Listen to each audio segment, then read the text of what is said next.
আসসালামু আলাইকুম চাচা, কেমন আছেন? আমি অনিম। অনিম মানে বড়বাবু? আরে হোয়াট এ প্লেজেন্ট সারপ্রাইজ! এসো এসো এসো এসো এসো বসো। সিরাজ, তুমি না ঢাকার বাইরে গিয়েছিলে? তোমার না কয়েকদিন পরে আসার কথা? হ্যাঁ, কিন্তু কাজটাতে আরো বেশি দিন সময় লাগবে। চলে এলাম, আপনি এসছেন। আমারও তোমাকে খুব দেখতে ইচ্ছে করছিল বাবা, কিন্তু তুমি কাজ শেষ করেই তো আসতে পারতে, দেখা তো হতোই।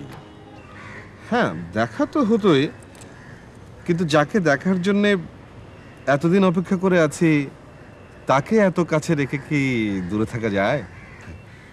তুমি আমার সাথে দেখা করার জন্য অপেক্ষা করে আছো না? তুমি তো আসলে আমাকে কি বলবেন, চিনি না?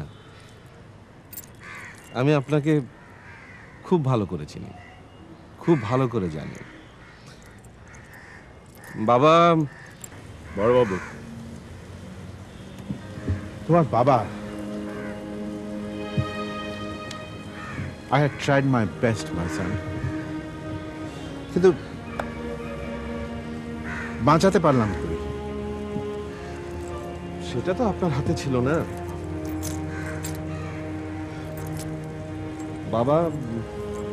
ট্রেনে ওঠার আগে আমাকে একটা কথা বলেছিলেন।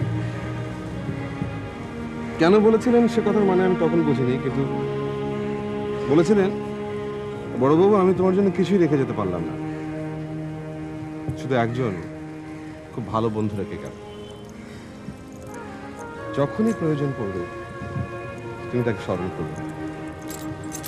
কিন্তু তোমার সে ডাক তো আমি কখনো শুনিনি বাবা, নাকি তুমি কখনো ডাকোই নি?